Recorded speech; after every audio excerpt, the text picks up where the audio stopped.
Assalamualaikum warahmatullahi wabarakatuh. Salam sejahtera.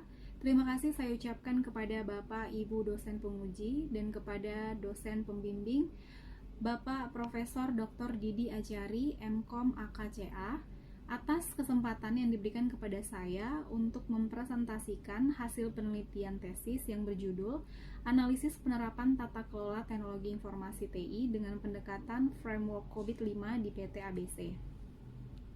Adapun hal yang akan dibahas dibagi ke dalam 5 bagian. Yang pertama, pendahuluan, yang kedua, landasan teori, yang ketiga, metode penelitian, yang keempat, hasil dan pembahasan, yang kelima, simpulan.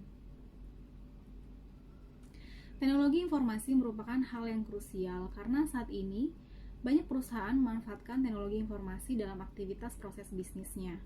PT ABC salah satu contohnya, di mana PT ABC sebagai salah satu distributor memanfaatkan teknologi informasi dalam kegiatan operasionalnya sebagai salah satu upaya untuk memenangkan persaingan di dunia bisnis. Karena PT ABC berharap teknologi informasi yang diimplementasikan dapat mengoptimalkan proses bisnis yang ada. Teknologi informasi dapat menyediakan data dan informasi terkait jumlah, pergerakan, dan status barang, serta data dan informasi penjualan dan pelanggan. Nah, sebagai upaya untuk memaksimalkan keuntungan dan mengurangi resiko dan kerugian bagi perusahaan, maka teknologi informasi yang diterapkan harus dapat dinilai dan dikelola dengan baik. Sebagai perusahaan yang melakukan investasi di bidang teknologi informasi dengan harapan dapat memberikan input yang baik dan dengan memberikan efisiensi dan meningkatkan performa bisnis, meminimalisir biaya dan waktu pemasaran, dan meminimalisir resiko yang ada. Nah, untuk mendapatkan memenangkan persaingan di dalam pasar, selain menerapkan teknologi informasi untuk meningkatkan keuntungan, PT ABC juga memberikan keringanan berupa tempo pembayaran sehingga pada tahun 2019 PT ABC mengalami peningkatan penjualan sebesar 0,65%. Namun terjadi peningkatan piutang yang overdue, artinya pelunasan transaksi tidak dilakukan tepat waktu oleh customer dengan rata-rata peningkatan overdue sebesar 0,32%. Hal ini dapat memberikan resiko adanya cash flow yang tidak berjalan dengan baik. Hal inilah yang menjadi perumusan masalah penelitian, di mana PT ABC telah melakukan investasi teknologi informasi yang berkaitan dengan operasional perusahaan, sehingga perlu dilakukan penilaian tata kelola TI menggunakan COVID-5 framework. Adapun pertanyaan penelitian yang diangkat adalah yang pertama, bagaimana tata kelola teknologi informasi di PT ABC dengan menggunakan pendekatan framework COVID-5? Yang kedua, bagaimana kapabilitas teknologi informasi dengan metode proses capability model di PT ABC? Sedangkan tujuan penelitian ini adalah yang pertama, memberikan gambaran dan menganalisis tata kelola teknologi informasi yang telah diimplementasikan sesuai dengan COVID-5. Dan yang kedua, memberikan gambaran tingkat kapabilitas tata kelola teknologi informasi di PT ABC. Adapun manfaat penelitian yang diharapkan, yang pertama, dapat memberikan gambaran kepada pembaca tentang pentingnya pengelolaan teknologi informasi menurut COVID-5, terutama pada perusahaan yang bergerak di bidang distribusi. Yang kedua, memberikan masukan kepada manajemen PT ABC terkait kondisi tata kelola teknologi informasi dan memberikan sumbangan pemikiran untuk perbaikan pengelolaannya. Yang ketiga, memberikan informasi bagi penelitian yang akan datang terkait tata kelola teknologi informasi. Kontribusi penelitian yang pertama adalah secara akademis, penulis berharap penelitian dapat berkontribusi di bidang ilmu pengetahuan manajemen, khususnya di bidang tata kelola teknologi informasi. Yang kedua, secara praktis, penulis berharap penelitian dapat dijadikan referensi dan bahan masukan untuk mendukung kebijakan perusahaan agar pengelolaan dan penggunaan teknologi informasi dapat mewujudkan tujuan perusahaan serta dapat memberikan solusi ketika menghadapi persoalan. Yang menjadi landasan teori dalam penelitian ini adalah yang pertama, tata kelola teknologi informasi, di mana IT Governance Institute tahun 2003 menyatakan bahwa tata kelola TI sebagai tanggung jawab direksi dan manajemen eksekutif. TI merupakan bagian integral dari tata kelola institusi yang di dalamnya terdiri dari kepemimpinan, struktur organisasi, proses yang memastikan teknologi informasi menopang dan memperluas strategi dan tujuan institusi. Lalu Weber tahun 2000 menyatakan tentang pentingnya tata kelola teknologi informasi untuk mengantisipasi kerugian perusahaan karena data yang hilang, meminimalisir resiko, penyalahgunaan komputer oleh pihak-pihak yang tidak bertanggung jawab, proses perhitungan saat adanya perpindahan sistem komputerisasi di perusahaan, serta nilai investasi teknologi informasi yang cukup tinggi sehingga perlu ada perencanaan yang matang. Adapun kerangka kerja yang digunakan dalam penelitian ini mengacu pada kerangka kerja COVID-5, yang dimana kerangka kerja COVID-5 adalah kerangka bisnis untuk tata kelola dan manajemen perusahaan IT atau IT Governance Framework, dan juga kumpulan alat-alat yang mendukung untuk manajer dalam menjembatani jarak atau gap antara kebutuhan yang dikendalikan, masalah teknis, dan risiko bisnis.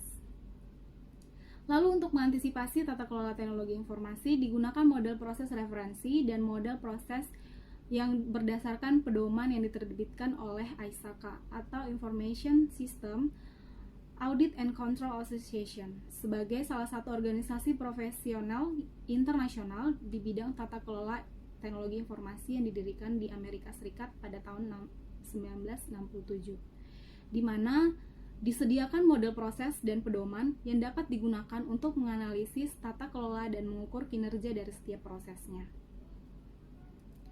Desain penelitian yang digunakan dalam penelitian ini menggunakan rancangan penelitian kualitatif deskriptif dengan menjelaskan kondisi dan permasalahan yang ditemukan pada objek penelitian, yaitu PT-ABC, yang berkaitan dengan tata kelola teknologi informasi. Kemudian, data yang digunakan menggunakan data primer diperoleh dengan cara observasi non-partisipan dan wawancara terstruktur kepada responden yang dipilih secara purposif dengan pertimbangan responden memiliki dan memahami kondisi existing di PT ABC terkait dengan tata kelola teknologi informasinya. Bobot penilaian jawaban dalam wawancara terstruktur adalah 1 untuk jawaban ya dan 0 untuk jawaban tidak.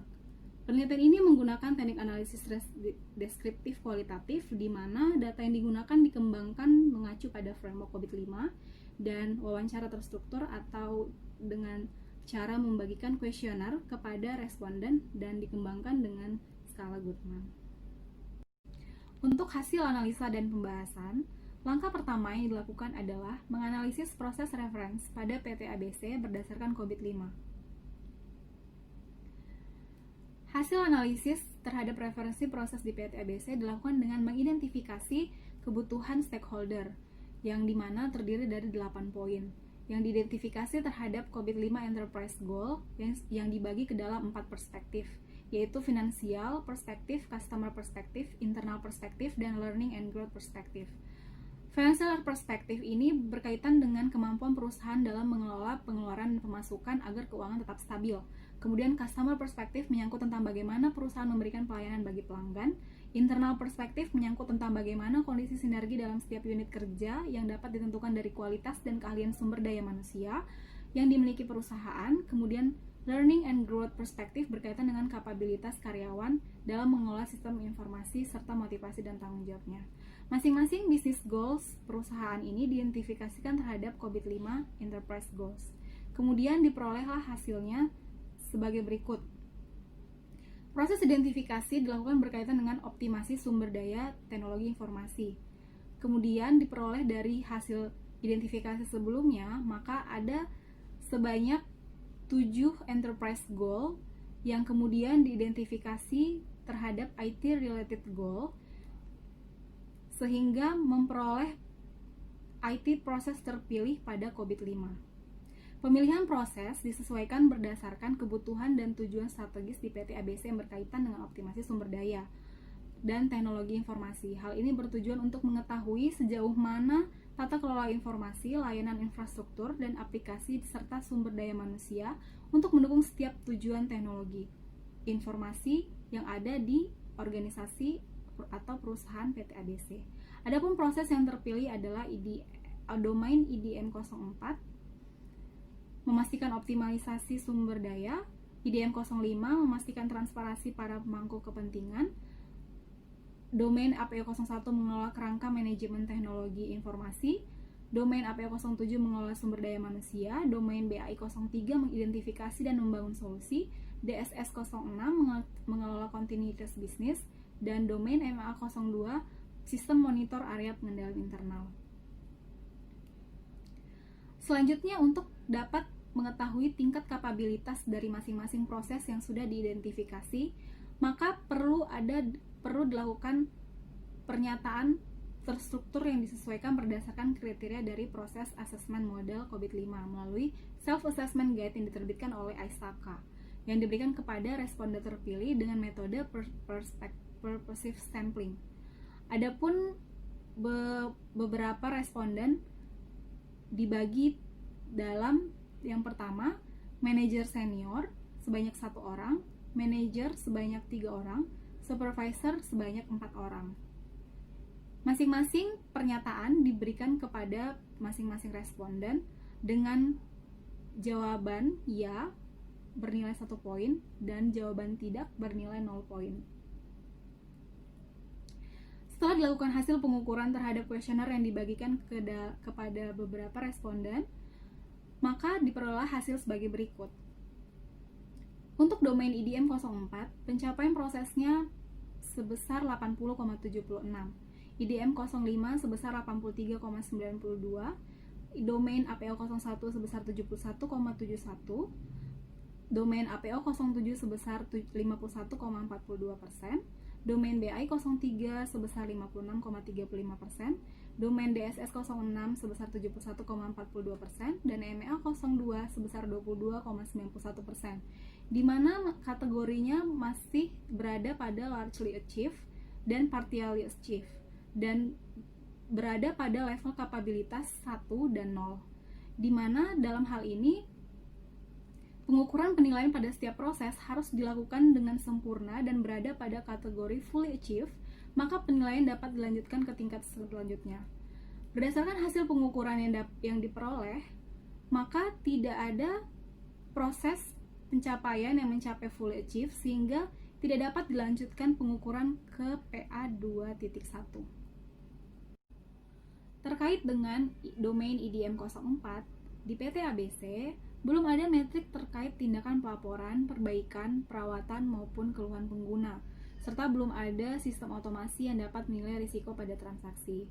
Maka, sebagai rekomendasi, perlu dilakukan adanya keputusan perencanaan alokasi sumber daya saat ini dan masa yang akan datang, mengkaji bagaimana strategi yang berkaitan dengan mitigasi risiko, memberikan arahan pengelolaan alokasi dan optimalisasi sumber daya dengan menciptakan otomasi pada identifikasi limit, piutang, dan kesanggupan pelanggan dalam melakukan pembayaran.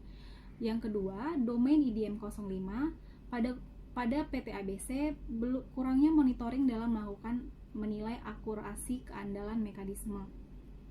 Sehingga rekomendasi yang dapat diberikan adalah melakukan evaluasi terkait kebutuhan persyaratan pelaporan internal maupun eksternal, kemudian menerbitkan komunikasi, kemudian melakukan pelaporan tata kelola dalam bentuk kebijakan dan standar operasi prosedur, lalu melakukan penilaian secara berkala pada mekanisme komunikasi. Untuk domain APO 01, kondisinya di PT ABC tidak menetapkan komite yang secara khusus mengelola teknologi informasi, sehingga dapat diberikan rekomendasi yaitu yang pertama, dilakukan analisis risiko IT, kemudian mendokumentasikan detail dari setiap tindakan yang dilakukan, kemudian menyediakan matriks kontrol sebagai acuan, dan kemudian meningkatkan kontrol dan monitoring terhadap standar kerja, peran, tugas, dan tanggung jawab dari masing-masing. Kemudian untuk domain APO 01, di PT ABC belum membuat pedoman atau standar pada penyediaan SDM dan kompetensi serta pelatihan yang dibutuhkan, serta perencanaan terhadap pelatihan untuk meningkatkan kompetensi belum optimal. Rancangan cadangan karyawan juga belum diuji secara teratur. Maka rekomendasi yang dapat diberikan adalah mengidentifikasi kemampuan karyawan, memelihara keterampilan dan kompetensi seluruh karyawan, melakukan evaluasi terhadap kinerja karyawan, serta memberikan skema pelatihan yang baik dan tepat sesuai dengan fungsi yang diharapkan dimiliki oleh masing-masing karyawan. Kemudian untuk BAI 03 menetapkan dan memelihara solusi yang diidentifikasi sesuai dengan persyaratan perusahaan. Pada kondisinya di PT ABC tidak ada pedoman bagi karyawan sebagai acuan dalam mengoperasikan aplikasi yang ada, serta prosedur dan kebijakan tertulis pada pemberian akses pengguna atau aplikasi juga belum disusun.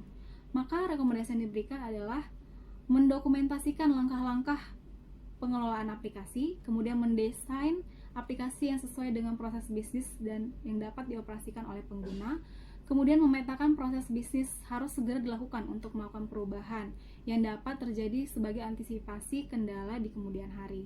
Kemudian pada domain DSS 06, pada kondisinya di PT ABC, belum ada identifikasi dan pemantauan terhadap aktivitas kontrol dan dilakukan belum optimal, sehingga dapat diberikan rekomendasi yang pertama, menetapkan hak akses bagi seluruh pengguna untuk memenuhi kebutuhan aktivitas sesuai dengan peran kerjanya masing-masing. Yang kedua, meninjau secara berkala kontrol aksesnya, kemudian menetapkan panduan pemberian solusinya, dan kemudian melakukan evaluasi terhadap kesalahan yang ditemukan dan dilaporkan kepada pihak terkait. Kemudian untuk domain MEA 02, di PT ABC belum pernah melakukan audit eksternal teknologi informasi, hanya mengandalkan hasil dari temuan internal audit yang dimana kurang berfokus terhadap tata kelola teknologi informasi karena hanya menyangkut terkait kegiatan operasional perusahaan. Kemudian rekomendasi yang dapat diberikan adalah membuat suatu arahan baku atau SOP pengendalian internal, mendokumentasikan risiko yang muncul, lalu membuat dokumen mengenai perencanaan audit yang akan dilakukan, kemudian menyusun dokumen mengenai tindakan dalam menyelesaikan kendala, dan menyusun self-assessment, penilaian risiko sebagai bahan evaluasi. Untuk simpulan penelitiannya, yang pertama, pengukuran proses tata kelola TI yang dihasilkan dari pemetaan tujuan perusahaan IT Related Goal terhadap kerangka kerja COVID-5, yaitu Align, Plan, and Organize atau APO, Build, Acquisition, and Implementation atau BAI, Monitor, Evaluate, and Assess atau MEA, dan Evaluate, Direct, and Monitor atau EDM, mencakup domain IDM 04, IDM 05, APO 01, APO 07, BAI 03, DSS 06, dan MEA 02. Yang kedua, pengukuran proses pada domain IDM 04, IDM 05, APO 01, APO 07, BAI 03, dan DSS 06 berada pada kategori largely achieved dan domain MEA berada pada kategori partially achieved. Yang ketiga, tingkat kapabilitas tata kelola teknologi informasi yang dihasilkan dari penelitian yang dilakukan ini diperoleh 6 proses masih berada pada level 1 dan 1 proses berada pada level 0. Implikasi dalam penelitian ini, yang pertama, implikasi teoritis, pengukuran proses tata kelola teknologi ini dapat dijadikan sebagai tolak ukur dalam memberikan perbaikan bagi pengelolaan teknologi informasi di perusahaan. Yang kedua, implikasi praktis, hasil penelitian ini diharapkan dapat menjadi masukan bagi perusahaan dalam mengelola tata kelola teknologi informasi, sehingga manajemen perusahaan dapat mengidentifikasi kendala dan mengatasi permasalahan yang muncul. Keterbatasan dalam penelitian ini adalah pemahaman responden terhadap prinsip tata kelola teknologi informasi belum dapat digali lebih dalam karena teknik wawancara yang digunakan bukan melakukan wawancara mendalam. Kemudian, saran yang dapat diberikan dalam penelitian ini adalah yang pertama, penetapan kebijakan dan panduan praktis perlu diterapkan sebagai bagian dari pengendalian tata kelola TI sehingga memiliki arahan dan instruksi yang pasti dan setiap prosesnya dapat dipantau dengan baik. Yang kedua, audit tata kelola TI perlu dilakukan agar perusahaan mendapatkan gambaran mengenai permasalahan, kendala, ataupun peluang yang dapat diterapkan sehingga dapat meminimalisir kerugian karena lingkup audit internal pada perusahaan belum dapat mengakomodasi kepentingan tata kelola TI. Demikian hasil presentasi penelitian yang sudah saya lakukan. Atas perhatiannya, saya ucapkan terima kasih.